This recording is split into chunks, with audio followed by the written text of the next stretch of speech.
very good evening and welcome to Power News. I'm Juhi Rajput. Much awaited, the first full year budget of NDA government is finally out. High on policy announcements, the budget set out a comprehensive vision for all-round economic overhaul. In next half an hour, we'll try to find out what budget 2015-16 had in store for solar sector. And to analyze the impact of budget on solar sector, we have been joined by Mr. Tarun Kapoor, Joint Secretary MNRE, Mr. Ivan Saha, President and CTO Vikram Solar, Dr. Harish Ahuja, President Hindustan Power Projects, Dr. Pavan Singh, Director PTC India Financial Services, and Mr. Sanjeev Gupta, MD NextGen Financial Solutions. So we'll start the discussion with industry perspective. So let's try and find out what was the expectation of the industry and whether this budget has been able to meet your expectation. I think the budget has done a very fine balancing act in terms of following a middle path, especially for solar sector. At one place, the budget has clearly given the emphasis that this government has its heart and commitment to install 1 lakh megawatt of solar. Another place, there is a clear indication from the government side that they are relying primarily on the private sector in terms of investment, larger CPSU, be it NTPC, NHPC, and they are also promoting the entrepreneur. So there are clear indication that government would be putting the right tool and framework in terms of facilitating the investments, but in terms of money on the table, they'll be slightly conservative. This is my take on the budget. Mr. Saha, what are your views? This year's budget has seen the government provide a long-term vision for the next 5 years. Contrary to the high impact reforms that was expected by the renewable sector. I think there were specifics were not there totally on that renewable sector, but overall, I think the government provided a nice perspective, especially on the financial reorganization of the sector. Mr. Kapoor, what are your views? Industry feels that long-term vision is there, private participation is being promoted. So what do you think that this budget has offered to solar sector? The budget has acknowledged that there is this target of 1 lakh megawatts. And if there is a target of 1 lakh megawatt which the government and even the finance ministry or the budget is recognizing, then they would also acknowledge that there is associated investment which is required. Then there are these infrastructure funds or there are these measures to ramp up the infrastructure sector. So the solar is a big part of that. There was also talk of covering the left out villages and including with off-grid solar. So those mentions which have come in the budget at various places does help. Then there's this also a talk of increasing the cess on coal, and then there will be some money which will get collected, and I am quite hopeful that a lot of this money would come for development of solar. So overall, whatever one could read between the lines, it is going positive towards solar. Power Ministry is estimating that Indian renewable energy sector would attract investment to the tune of $200 billion US by 2022 in the time span of 7 years. Taking into consideration both domestic and international investment, do you think it would be feasible to attract the investment? Well, I think on the financing side, I see a very great, very optimistic budget in the sense that while some of my co-panelists feel that there's not enough money on the table, I would like to draw their attention specifically to the fact that National Clean Energy Fund is one of the biggest beneficiaries, having doubled up the cess. It's actually doubling up to 14,000 crore, expected to be in 15-16. If this money was just to be utilized in a very humble way, let the money lie in the fixed deposits and be utilized only for hedging the forex risk. If that was alone to be done, I think the sheer amount of investments that will get attracted, capitalized at say 3% or so, will be probably in excess of at least 1 lakh crore per year. There is a national investment and infrastructure fund which is seeding with 20,000 crores. And when I say, and this is a perennial again, per annum, if you see the 5 stated objectives, one of the clear objectives is to bring in public investments, as private sector has actually fallen behind, particularly at this point of time. So if he seeds it with 20,000 crore, at least the 90% upside can be seen by the co-contributors of the private sector and the debt, which alone will make it go up to around 2 lakh crores of investment per year. The third thing that I was referring to was the infrastructure investment trust. I strongly urge the government to retain that. That alone will bring in the entire equity investments that we need if we were to be able to monetize our projects within India. But if we talk of the clean energy cess which you're talking about, proposals for the utilization of funds from this cess are yet to be spelt out. So how much solar sector will be able to attract remains a big question. Let's take your view first. Yeah. The whole target is too ambitious, and to only rely on certain capitalization which will happen from the government budgetary support, I don't think that should be possible. And the banks and infrastructure finance companies have to play a very, very significant role here.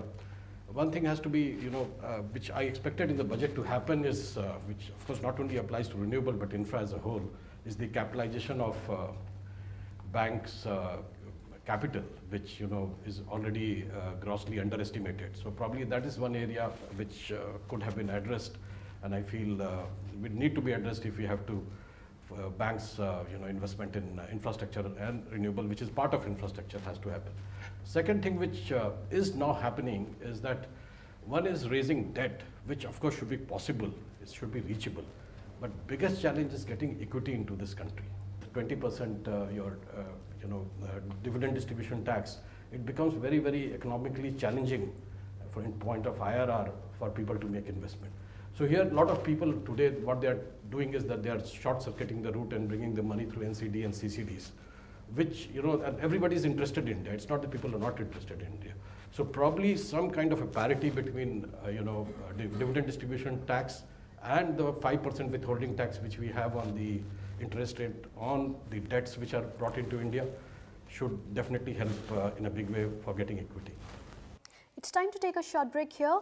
We'll continue this discussion on impact of budget 2015-16 on solar sector after this break. You keep watching Power News.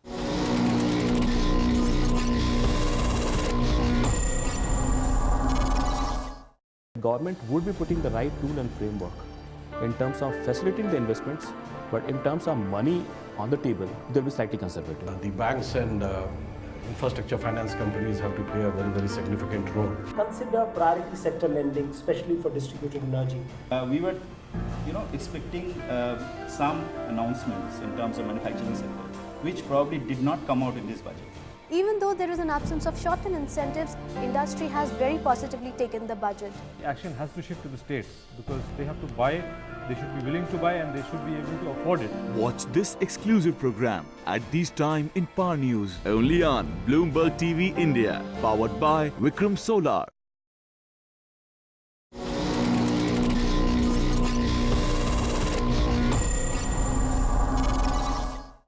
Welcome back. You're watching Power News, and today we're having a discussion on impact of union budget on solar sector.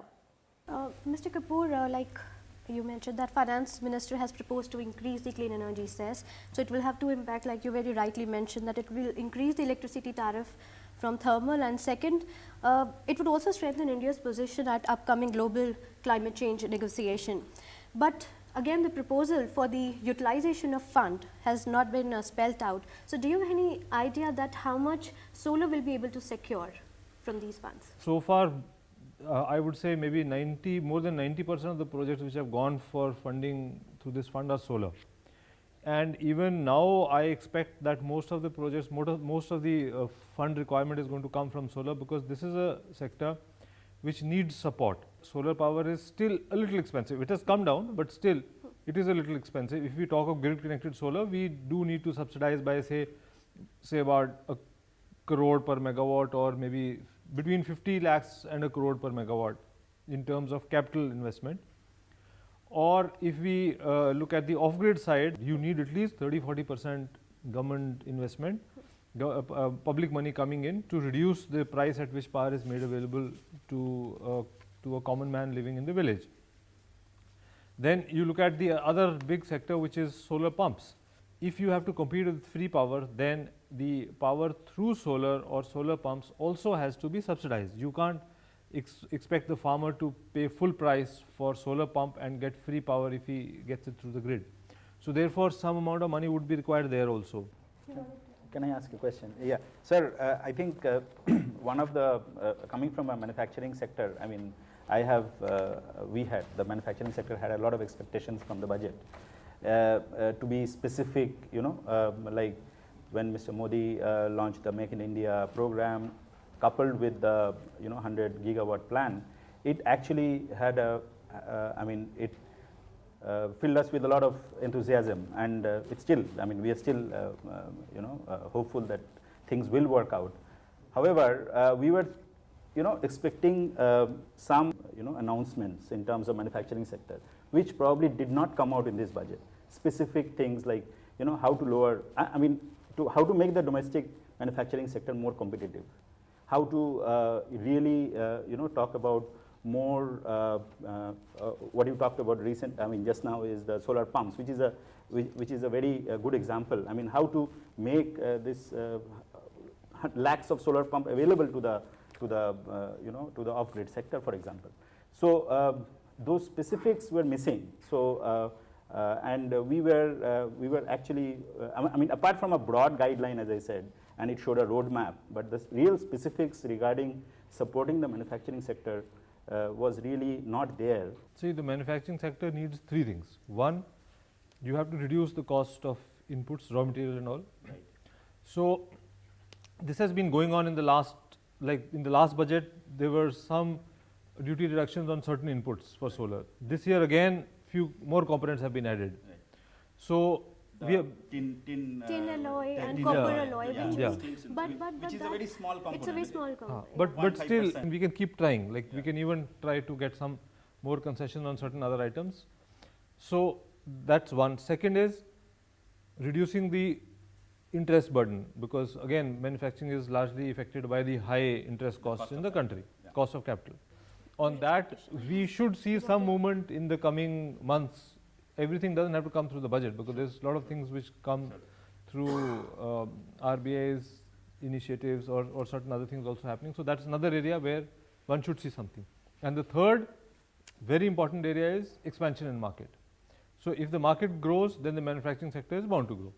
So on the market size, you certainly see something. You see that there is focus on renewables, on solar, but government direct subsidy coming in or government putting in money directly may not be possible, because then you need a lot of money, because the manufacturing sector in India is quite huge. Why just solar, then why not others? So therefore that becomes a very major question. But if the market size grows, then certainly you have a very positive outlook on manufacturing. That there is no direct benefit to make domestic manufacturing globally competitive. But we can talk about corporate tax here. There is a reduction in that from 30% to 25%. So do you think that there will be an impact on solar manufacturing industry also to make it globally competitive? Yeah, but Will that help? yeah, it will. But again, it's not. It's a bit Again, it's not effective immediately. So it's over a period, Yes, over a period of time. But coming to Sir's point, I think yes, budget is only a document, a vision document, but there are other things which the government has done recently, like the MSIP subsidy, for example, which they have been actively pursuing and disbursing to generally to all manufacturers, and specifically to some solar manufacturers. This is something which is a very positive point, and we take heart in that kind of these things. But also, what I feel is that to create a more positive environment around manufacturing, still some more clear-cut steps. Maybe the Electricity Act bill, which is in Parliament now, which it will also provide some more clarity into this, because again, everything may not be covered in the budget, but things will span out over the period of time. Yeah.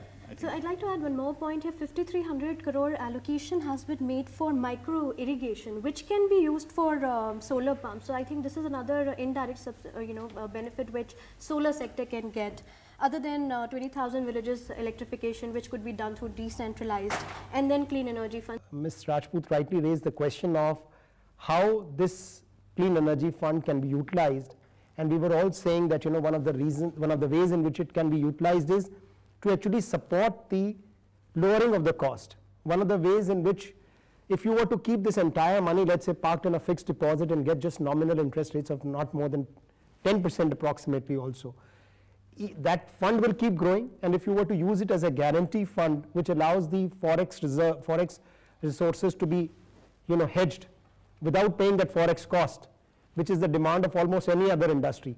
And if a lion's share, as you were rightly pointing out, was to come to solar itself, I'm saying not even 90%, sir, 75%, then even that would be a very, very great contribution to the entire industry, sir, not only the manufacturers, but the power projects itself. So yeah, I'll just comment on your very important issue which you mentioned, to reduce the cost of borrowing and to use this fund for hedging. Now, a lot of developers keep meeting me, and people keep telling me that if we offer a tariff in dollars, then the price at which power can be made available would be, say, 4.5 rupees. So there are some countries who are doing that now, who are offering tariffs in dollars, so that the exchange rate risk is then on the, there is some kind of a hedging.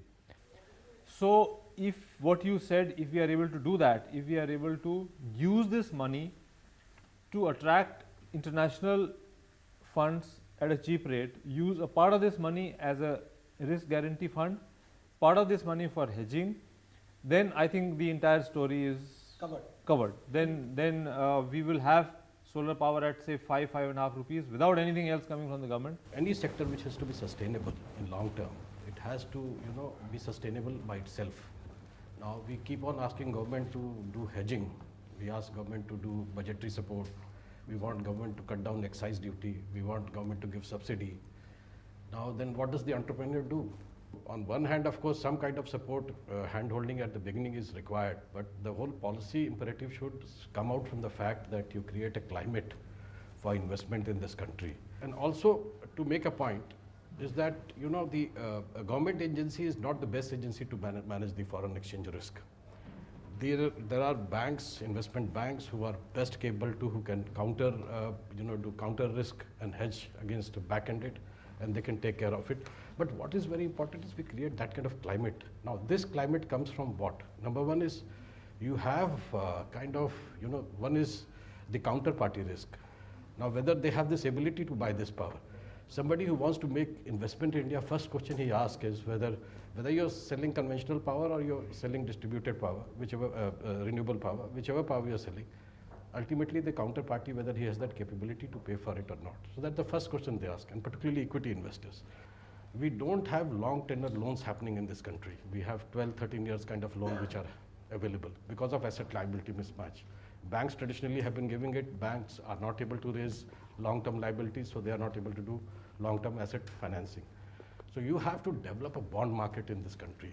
Unfortunately, bond market is limited, and that's where, I have not read the fine print, but the tax-free bond which has been introduced, again it gets limited to back to NHAIs, back to power grids, back to NTPCs, back to IRFCs, back to RECs and PFCs and so on. You are crowding investment. So you have to have a bond market, vibrant bond market, where tier 2, tier 3 bonds have a market. Today we only have a bond market for Government of India securities or AAA bonds of public sector companies. It's time to take another short break. You keep watching Power News.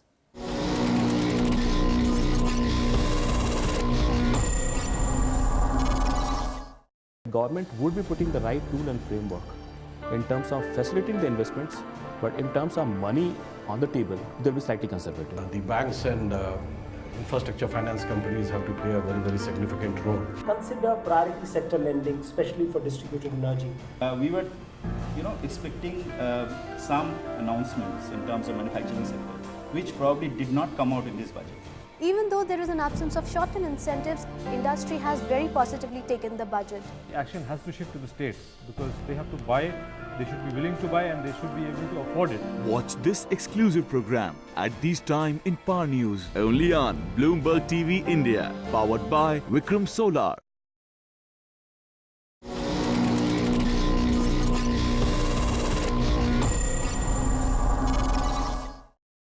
Welcome back. You're watching Power News. You very rightly said that we need to create a bond market, and secondly and most important thing is that we need to ensure that reform in the distribution sector, we need to bring in reform, and unless these distribution utilities are performing well, future of solar market would be, there will be a big question mark on that. And that has been the concern of many private developers, that whether upcoming solar plants will get their PPA signed or not, and they will get the timely payments from states or not. So, and what do you have to say about that, Dr. Ahuja? I like to tend to agree with Dr. Pawan Singh that unless power sector reforms and renewable go hand in hand, we cannot see much kind of revolution on the solar sector. But having said that, in fact, I like to just chalk down here few expectation from the budget of the IPPs, because we are putting hardcore money equity on the table. And there were some clear-cut expectation of the budget. I like to narrate it one by one. The first expectation, which may be slightly, exaggerated, but we were expecting that MAT may, be brought down from 18% to 15%, which was not done. But like Dr. Singh said, that we cannot get moon all the time. Second expectation which were from the budget was that similar to wind, GBI for solar will also be extended, because there's a lot of boost, because we are targeting now 100 gigawatt, which is a huge target. So we thought that GBI may be there for solar, which was again not there. We could not see that. Similar to US market, we thought that why not government think of giving us the investment tax credits, so that these are transferable tax credit. So if you are not able to take the benefit of the AD, these tax credits are transferred to other people who can take advantage of that, and we can pass on that benefit to the customer. It is also not there. Fourth request, infrastructure trust. This vehicle is going to be a key vehicle for attracting the insurance, pension, HNI funds into the solar sector, because solar gives a lot of annuity cash flows. And secondly, we had made very specific requests in terms of that why don't the units of the trust also get the treatment like equity. It appears to us so far that it has been agreed to. So units of the trust will also treat like a share. So in that way, this parity between units and shares will give a lot of liquidity to us. International investor will come only if they can see credible PPA. And second, they can see structured standard bidding document. Now, when JNSM comes, they will come with a different document. When the Karnataka government comes with the different documents. So the legal fraternity has a lot of issues in this. Two things which Dr. Ahuja mentioned that was required to boost the solar sector was to credible PPA with partial guarantee scheme and structured bidding document. So what could be done about it in future?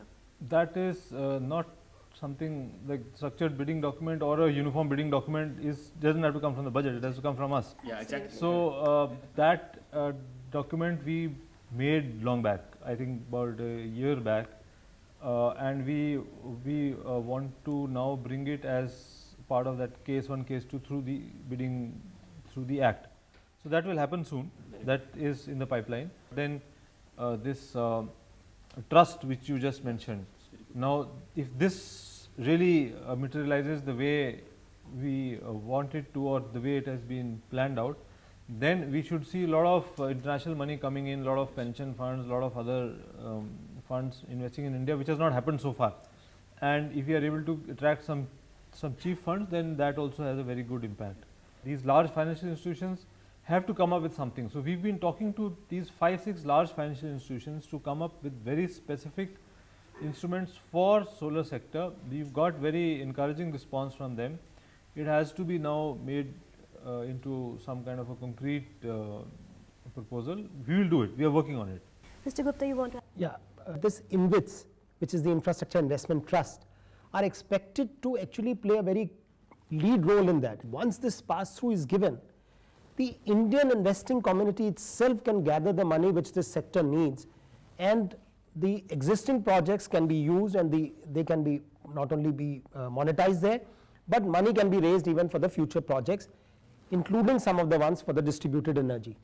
On the debt front, sir, I had one small observation to make here, which is that 525 model has already been cleared by the Reserve Bank of India in response to last year's budget proposals, where the Honorable Finance Minister laid that out as the intent. We are seeing that 525 has become a reality today, and 525 is being practiced, so which gives a long-term solution to the financing. So I'd also like to talk about price of solar RSCs, which has continued to trade at floor at the rate of rupees 9,300 per RSC for last 1 year. Demand has fallen to less than 1,000 and supply rose by 22%. So how do you see the future of RSCs, and how would it affect the solar market in case the price does not reach to a sustainable level? this floor price has now been reduced. It has been reduced drastically. It's reduced to half, and there is a vintage factor also for those projects which were there, which got commissioned earlier. So the REC pattern is changed. It's quite different now, the way the CRC has made it. But still, the distribution companies are not buying RECs. So if that Act amendment does happen, then we will see the renewable purchase obligations being enforced. So if they get enforced, then REC market will also pick up. So that's the only solution for RECs as on today. All right, so we'll just take one final comment from all the panelists, that what lies ahead of budget for achieving the target set, because many experts feel that setting the target alone is not adequate. There are certain challenges which needs to be addressed by the government. So what are those issues which you think are important and should be taken on priority basis? And also, how would you rate the budget on the scale of 1 to 10? Quickly. I think on a scale of 10, I would say the budget is right there, 9 plus, no doubt on that. One. Second, I would say if there was something to demand here, especially for solar energy, I would only request one small thing, which is consider priority sector lending, especially for distributed energy. It will create wonders. The entire banking community in India itself will get very enthused with that. And this distributed energy dream of Government of India will look very, very achievable. I would rate it about 8 in specific to the solar sector. The rooftop policy that we are going to see, which is going to drive the next phase of large deployment, has to be somewhat protected and nurtured over the next year or two. So that clear policies to nurture the rooftop sector is going to be, and domestic manufacturing, of course. Yeah, somehow, I find a little disconnect between so much of focus of government on renewable, and when it comes to the budgetary promises, the renewable in terms of infra is not finding space. So again, since we have the opportunity of having GS also with us from Ministry of Renewable Energy, we'd like to flag this issue that, whatever is being given to infra, because renewable by default comes into that category, tax-free or whatever, will try to ensure that we are also there. And I would probably, give the rating of, I feel that, in fact, this is a very good budget, but given the backdrop under which this budget came, I would have expected little more boldness on the part of Finance Minister. So I'll give 7 on 10. Dr. Ahuja. Yeah, my rating would be around 7.5 between Gupta and Dr. Singh. 7.5, Dr. Specific to the solar sector. I think when I see the budget, in fact, this is in a true sense a federal budget, first of all, because first time in the history of this Indian economy, 68% of the tax proceeds have gone to the states. When the state is going to invest the money on buying more solar PPA or investing more money in transmission and distribution, I think they will have more funds in their hands. So this will going to be a true game changer for them. And being solar, the power being in a concurrent list, I think this more and more proceed to state is going to affect us a lot. If you take the average of all the 4 panelists, 7.5 is what this year's budget get. So Mr. Kapoor, your final comment. So rating has to come from the industry, it can't come from me. But then after this target has been set and after all what has been said, now 3 important areas which we need to now work on. If renewable has to come in a big way and solar has to come in a very big way, then we have to build up the transmission infrastructure very fast. Second is, we have to look at the distribution companies, so therefore the action has to shift to the states, because they have to buy, they should be willing to buy, and they should be able to afford it. They should be able to pay for the power which they buy. Government has to somehow ensure that states take this seriously and use this properly and judiciously and pay proper attention to this sector. Third is investment coming in from financial institutions abroad, channelize it properly so that it lands in the right place. It was widely expected that Budget 2015-16 would include a lot of incentives for the renewable energy industry, mainly due to 2 reasons. One, that industry had promised PM renewable energy projects to the tune of 2.66 lakh megawatt. And second, Finance Minister had allocated 1,000 crore towards solar in his first interim budget of July 2014. Renewable energy industry is little disappointed since it did not get goodies it was expecting, but industry is definitely looking for some kind of indirect benefits which the budget leaves some scope for. Even though there is an absence of short-term incentives, industry is quite positive about it, but there are certain challenges which needs to be addressed by the government on urgent basis to ensure that we are able to meet the target of 1 lakh megawatts through solar. There are certain challenges, so government should ensure that they take appropriate steps to address these challenges. On this note, I'd like to thank all the panelists for joining us here. Thank you so much.